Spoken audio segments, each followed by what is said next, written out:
Hello दोस्तों, my name is Lokesh and आज हम क्लास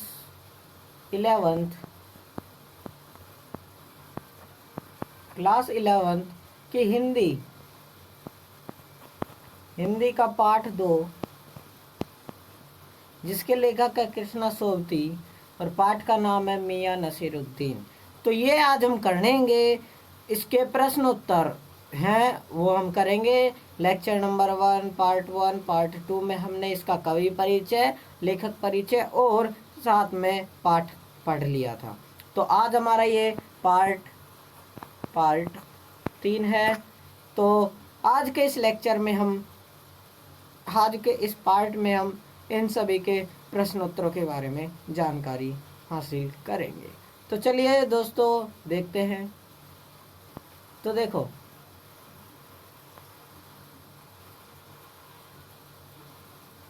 मियां नसरुद्दीन को नानबाइयों का मसीहा क्यों कहा जाता है? मियां नसरुद्दीन है, उसे नानबाइयों का मसीहा क्यों कहा जाता है? मुझे तो पता है कि भाई साधारण नानबाई तो वो नहीं है, वो तो खानदान से ही खानदानी नानबाई है, जिनको 56 प्रकार की रोटियां बनानी आती है। रोटियों के कई प्रकार बनाने आते हैं उन्हें।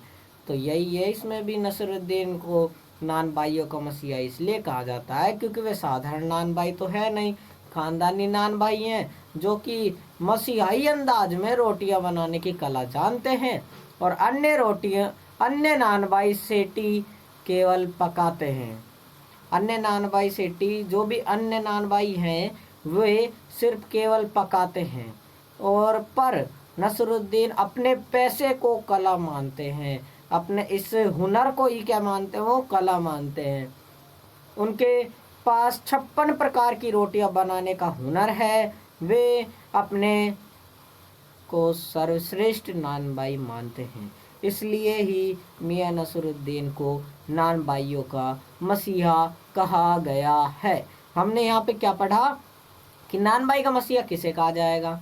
तो साधारण नानबाई नहीं थे, खानदानी नानबाई थे, अपने हुनर को कला मानते थे और वे अपने ऊपर विश्वास करते थे और उन्हें सर्वश्रेष्ठ नानबाई मानते थे स्वयं को, और उन्हें 56 प्रकार की रोटियां बनानी आती थी। इस कारण वो साधारण नानबाई नहीं थे, वो उन्हें नानबाइयों का मसीहा कहा जाता था इस कारण ही। ठीक है, सो अब आगे देखते हैं। दूसरा क्वेश्चन, लेखिका मियां नसरुद्दीन के पास क्यों गई? लेखिका मियां नसरुद्दीन के पास क्यों गई? तो जब वो गई थी तो कुछ जानकारी हासिल करने के लिए गई होगी। तो 56 प्रकार की रोटियां और उसके बारे में, उसके जीवन के बारे में थोड़ा सा जानकारी इकट्ठा करने के गई। और उनको जो हमारे नसरुद्दीन जी थे, उन्होंने उनको क्या समझा? पत्रकार समझा। तो देखो, मियां नसरुद्दीन के पास पत्रकार की हैसियत से गई थी, है ना। वे नानबाई कला के बारे में जानकारी प्राप्त कर उसे प्रकाशित करना चाहती थी। नानबाई मतलब क्या होता है, एक बार कमेंट में बताना। हमने बताया भी था क्या? तरह तरह की रोटियां बनाने एवं बेचने वाले को ही हम क्या कहेंगे? नानबाई कहेंगे। ठीक है, तो नानबाई कला के बारे में जानकारी इकट्ठा करने गई थी जिससे वह उसे प्रकाशित कर सके। उसने एक मामूली अंधेरी सी दुकान पर पटापट आटे का ढेर सनता देखा तो वह उत्सुकता से रोक न सकी। और खानदानी दुकान नानबाई मियां नसरुद्दीन की थी। उसने एक सना पटापट आटे का ढेर लगता देखा, एक जगह आटा बहुत सारा देखा उसने, तो वह खुद को रोक नहीं सकी कि भाई ये दुकान किसकी है। तो उन्हें पता चला कि ये दुकान है वो मियां नसरुद्दीन की है। हम मियां नसरुद्दीन, खानदानी नानबाई मियां नसरुद्दीन की दुकान पर खड़े हैं। सो लेखिका क्यों गई थी? जानकारी हासिल करने के लिए, पत्रकार की हैसियत से। और कहाँ पर गई थी? मियां नसरुद्दीन की दुकान पर। और क्यों गई थी? उन्होंने भाई आटे का ढेर देखा तो उत्सुकता से नहीं रोक पाई, इसलिए गई होगी। चलो तीसरा प्रश्न। तो देखो, बादशाह के नाम का प्रसंग आते ही लेखिका की बातों में मियां नसरुद्दीन की दिलचस्पी क्यों खत्म होने लगी। तो जो बादशाह का प्रसंग आया था, तो उससे उसके कारण क्यों खत्म हो गई किसकी, मियां नसरुद्दीन की दिलचस्पी। क्योंकि भाई जो मियां नसरुद्दीन थे, क्योंकि उन्होंने जो खास बादशाह था उसका नाम तो मालूम नहीं था, उन्हें तो मालूम था ही नहीं नाम। अब कुछ ना कुछ बहाना भी तो बनाए। तो वे बातें बता रहे थे, तो वे बस सुनी सुनाई थी उनकी भी। उन्होंने जो बातें बताई वो भी उन्होंने सुनी ही होगी उसके पापा जी के पास। ठीक है, तो उन बातों में सच्चाई हो भी, क्योंकि हो भी या ना हो है। तो देखो यहाँ पर वही लिख रहा है कि भाई उन्हें मालूम नहीं था, इसलिए उनकी दिलचस्पी नहीं थी। तो देखो, बादशाह के नाम का प्रसंग आते ही मियां नसरुद्दीन की दिलचस्पी लेखिका की बातों में खत्म होने लगी, क्योंकि उन्हें खास बादशाह का नाम मालूम नहीं था। जो वे जो जानते थे, जो बता रहे थे, जो बात बता रहे थे, वे बस सुनी सुनाई थी। उस बात में सच्चाई नहीं थी, क्योंकि उनके किसी बुजुर्ग ने किसी नान बादशाह के बावर्ची खाने में कभी काम नहीं किया था। लेखिका को डेंगे मारने के बाद वह उसे सिद्ध नहीं कर सकते थे। लेखिका को डेंगे मारने के बाद वह उसे सिद्ध नहीं कर सकते थे कि भाई मेरे बुजुर्ग बादशाह के यहाँ काम करते थे, ये सिद्ध नहीं कर सकते थे। वो ऐसे कह रहे हैं। क्यों नहीं कर सकते थे? जब उन्होंने बादशाह का नाम पूछा तो दिल्ली के बादशाह का नाम ही उन्होंने गलत बताया। गलत बताया, इसका मतलब ये हुआ कि भाई उन्हें तो पता ही नहीं है कि हमारे, तो लेखिका समझ गई कि इनके कोई काम ही नहीं करता था। ऐसे कह रहे हैं। ठीक है, क्योंकि उनको बादशाह का नाम पता नहीं था, इसलिए दिलचस्पी खत्म हो गई। चलो आगे। मियां नसरुद्दीन के चेहरे पर किसी दबे हुए अंधड़ के आसार देख मजमून ने छेड़ने का फैसला किया।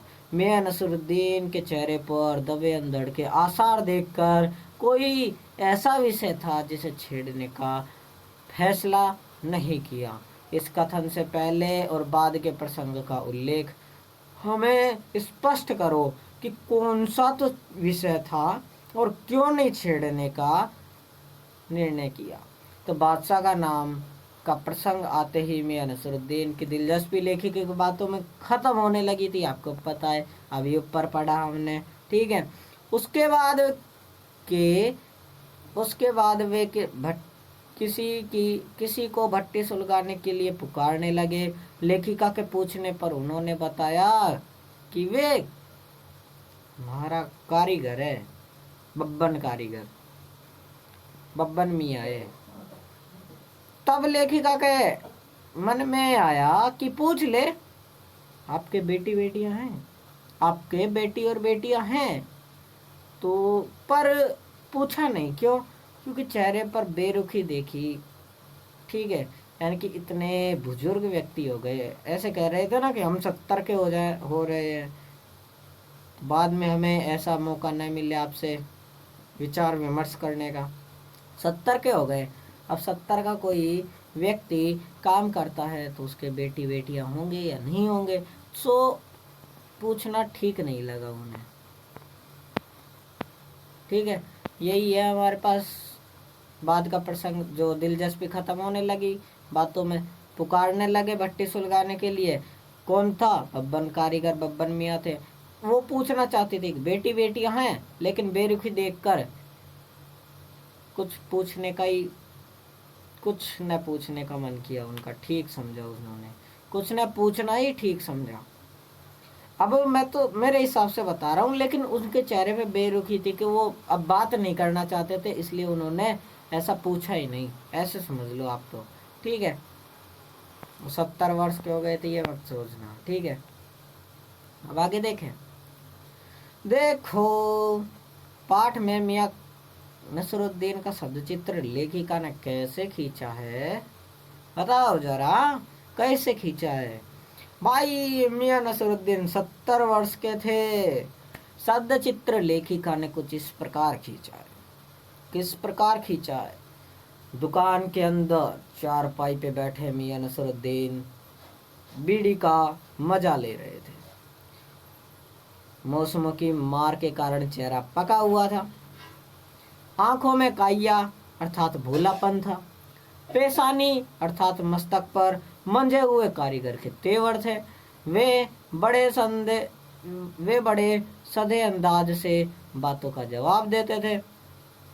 कभी वे पंच हजारी अंदाज में सिर हिलाते तो कभी अपनी आंखों के कंचे फेरते थे और कभी तरेड़ते थे।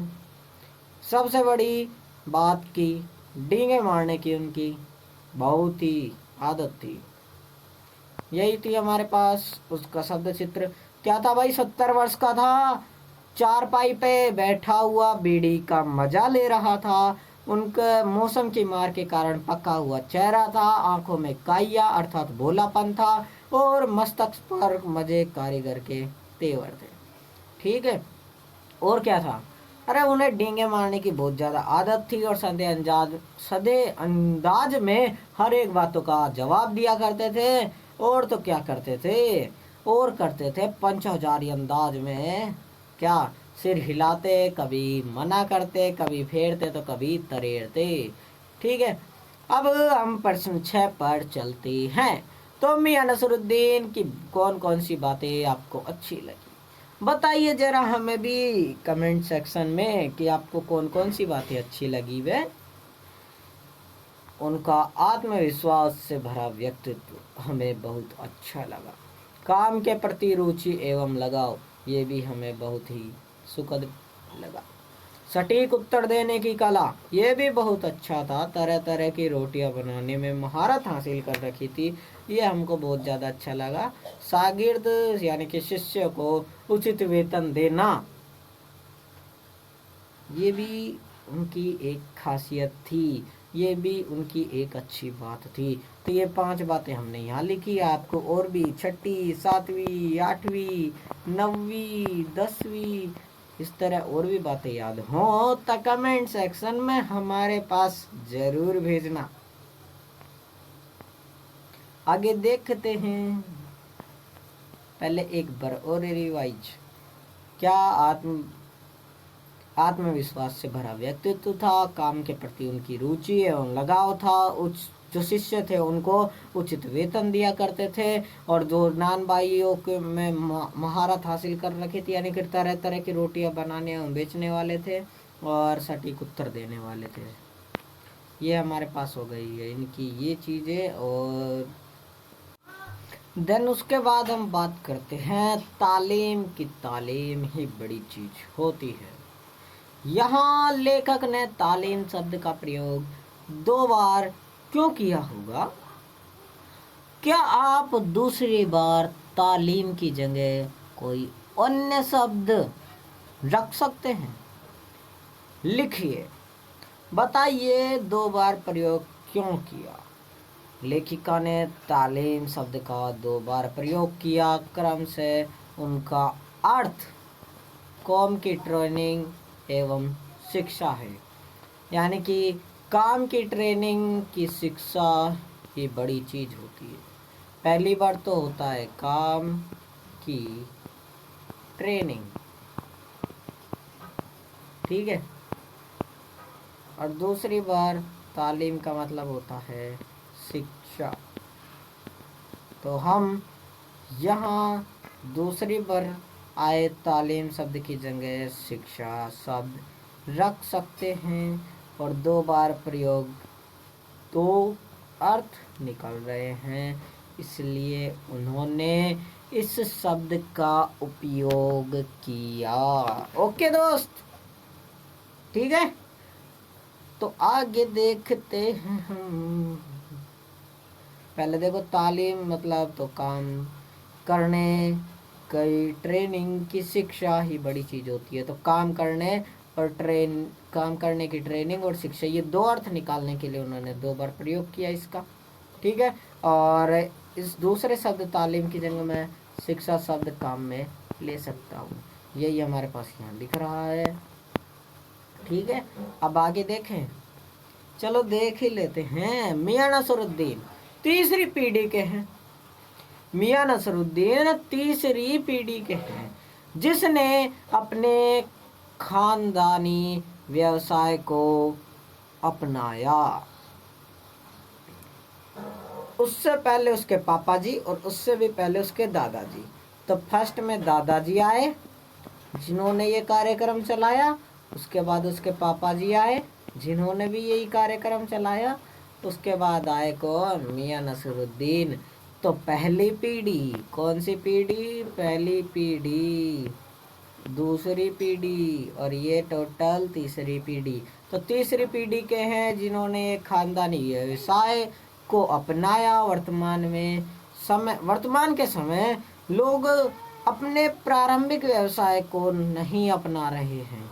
ऐसा क्यों है कि अपने प्रारंभिक व्यवसाय को छोड़कर वो और किसी में जा रहे हैं, और किसी फील्ड में जा रहे हैं। तो मियां नसरुद्दीन के दादा साहिब आलम नानबाई मियां कल्लन तथा उसके पिताजी पापा जी मियां बरकत शाही नानबाई थे। उसके बाद इस प्रकार तीसरी पीढ़ी में मियां नसरुद्दीन ने अपने खानदानी व्यवसाय को अपनाया। वर्तमान समय में लोग अपने पारंपरिक व्यवसाय को नहीं अपना रहे हैं, क्योंकि पारंपरिक व्यवसाय की ओर लोगों की रुचि कम हो गई है। अब लोग पढ़ लिख कर तकनीक एवं शैक्षिक व्यवसाय की ओर जाना पसंद करते हैं, क्योंकि उन्हें वह ज़्यादा आकर्षक लगता है और ज़्यादा ही लाभप्रद लगता है। इस कारण ही वो भाई अपने पुराने व्यवसाय को छोड़ो, अपन तो नए फील्ड में जाएंगे, नई चीज करेंगे। ठीक है, प्रारंभिक व्यवसाय को नहीं अपना रहे हैं। प्रारंभिक व्यवसाय में लोगों की रुचि खत्म, लोग पढ़ लिख कर शैक्षिक व्यवसाय की ओर जाना पसंद कर रहे हैं, वो उनके लिए आकर्षक एवं लाभप्रद है। ठीक है, अब आगे देखते हैं 9वां प्रश्न। तो मियाँ कहीं अखबार नवीस तो नहीं हो, कहीं आप पत्रकार तो नहीं हो? यह तो खोजियों की खुरापात है। अखबार की भूमिका देखते हुए हम इस पर टिप्पणी करें। अखबार की भूमिका देखते हुए आप इस पर टिप्पणी करें कि भाई अखबार नवीस मतलब पत्रकार। अखबार की समाज को जागृत करने में अहम भूमिका होती है। पत्रकार नई से नई खबरें खोज में रहते हैं, नई से नई खबरों की खोज में रहते हैं। न्याय भी दिला सकते हैं। अखबारों को बहुत बड़ा चढ़ा कर लिखा जाता है अखबारों में, और प्रभाव कम हो गया है भाई अब लोगों में उसका। अब आ गए हैं फोन। ठीक है, तो अखबार नवीस पत्रकार को कहते हैं। अखबार समाज में जागृति में अहम भूमिका निभाता है, क्योंकि इनके लिए काम करने वाले नए से नई खबर खोज में रहते हैं। अखबार में काम करने वाले नई से नई खबर की खोज में रहते हैं। अखबार जनता को न्याय भी दिला सकता है, परंतु अखबार आजकल तो बातों को बढ़ा चढ़ा कर लिखा जाता है अखबार में, तो इसलिए लोगों की जो उसके प्रति प्रभाव है वो कम हो गया ही। ठीक है, आगे हम भाषा की बात को जानने लेते हैं। भाषा की बात, 3-4 वाक्यों में अनुकूल प्रसंग तैयार कर नीचे दिए गए वाक्यों का इस्तेमाल करें। 3-4 वाक्यों में अनुकूल प्रसंग तैयार करो और नीचे दिए गए वाक्यों का कुछ न कुछ इस्तेमाल करो। तो 5000 अंदाज में सिर हिलाया। पड़ोसी आस पड़ोस के लोगों को मुफ्त में योग सिखाते हैं। एक दिन मैंने उनकी तारीफ की तो उन्होंने 5000 अंदाज में अपना सिर हिलाया।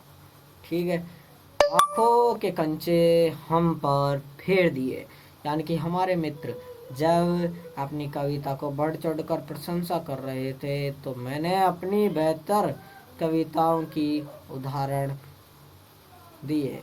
इस पर नाराज होकर उन्होंने हम पर आंखों के कंचे फेर लिए। आ बैठे उन्हीं के ठिये पर। इसका मतलब इसके 2-3 एक बढ़ा चढ़ा कर वाक्य बता दो, प्रसंग बता दो। कर्तव्यनिष्ठ पिताजी के स्वर्ग सिधारने के बाद उनका नाकार बेटा आ बैठा उन्हीं के ठिये पर। ये हमने प्रसंग बता दिए हैं। अब आगे देखते हैं। बिटर बिटर देखना, यहाँ देखने के एक खास तरीके को प्रकट किया गया है। ठीक है, देखने संबंधित इस प्रकार के 4 क्रिया विशेषणों का प्रयोग कर वाक्य बनाइए। बिटर बिटर देखना, घूर घूर कर देखना, टकटकी लगा कर देखना, चोरी चोरी देखना, सहमी सहमी नजरों से देखना। तो घूर घूर कर देखने का अगर हम वाक्य प्रयोग करें तो क्या? बस में एक बदमाश युवक उस युवती को घूर घूर कर देख रहा था। टकटकी लगा कर देखना, चांदनी रात में आसमान में खिले चांद तारों को टकटकी लगा कर देखना अच्छा लगता है। चोरी चोरी देखना, घर में सभी की उपस्थिति की वजह से सोहन अपनी मंगेतर को चोरी चोरी देखता है। सहमी सहमी नजरों से देखना, भीड़ में खोया हुआ बच्चा जब अपने परिवार को मिलता है तो वह सहमी सहमी नजरों से सबको देखता है। अब आगे देखते हैं। देखो देखो क्या वो पेड़ है। देखो अब नीचे दिए गए वाक्यों के अर्थ पर बदल देने के लिए शब्द क्रम परिवर्तित किया गया है। यानी कि नीचे दिए गए वाक्यों का अर्थ पर बल देने के लिए शब्द क्रम परिवर्तित किया गया है। सामान्यतः इन वाक्यों को किस क्रम में लिखा जाता है? लिखो। मियां नसरुद्दीन हैं 56 किस्म की रोटियां बनाने के लिए। मियां नसरुद्दीन मियां मशहूर हैं किसके लिए? 56 किस्म की रोटियां बनाने के लिए। अब इसको साधारण भाषा में कह सकते थे ना वो कि मियां 56 किस्म की रोटियां बनाने के लिए मशहूर हैं। इसमें किसी अर्थ पर ज्यादा बल दिया गया है कि किसी वाक्य में जो अर्थ है उसके ऊपर ज्यादा बल दिया गया है? नहीं, लेकिन इस वाले में दिया गया है। निकाल लेंगे वक्त निकाल लेंगे। अरे क्या निकाल लोगे? वक्त थोड़ा। अब ऐसे बोल देते डायरेक्ट, थोड़ा वक्त निकाल लेंगे। तो फिर वही एकदम साधारण वाक्य। इसमें हमारे पास अर्थ पर ज्यादा बल दिया गया है। अब है दिमाग में चक्कर काट गई हैं वो बातें। दिमाग में चक्कर काट गई हैं बातें। दिमाग में चक्कर काट गई क्या बातें? दिमाग में चक्कर काट गई है वह बात। अब इसको साधारण भाषा में ये भी तो कह सकते थे वो क्या कि भाई बात दिमाग में चक्कर काट गई है। साधारण भाषा हो गई। अब आगे रोटी जनाब पकती है आंच से। रोटी जनाब पकती है आंच से। अब इसको ऐसे भी तो बोल सकते हैं, जनाब रोटियां तो आंच से पकती है। साधारण भाषा, लेकिन उन्होंने अर्थ पर बल दिया इसलिए ऐसा कह दिया। तो दोस्त शायद हमारे पास प्रश्नों की कमी है।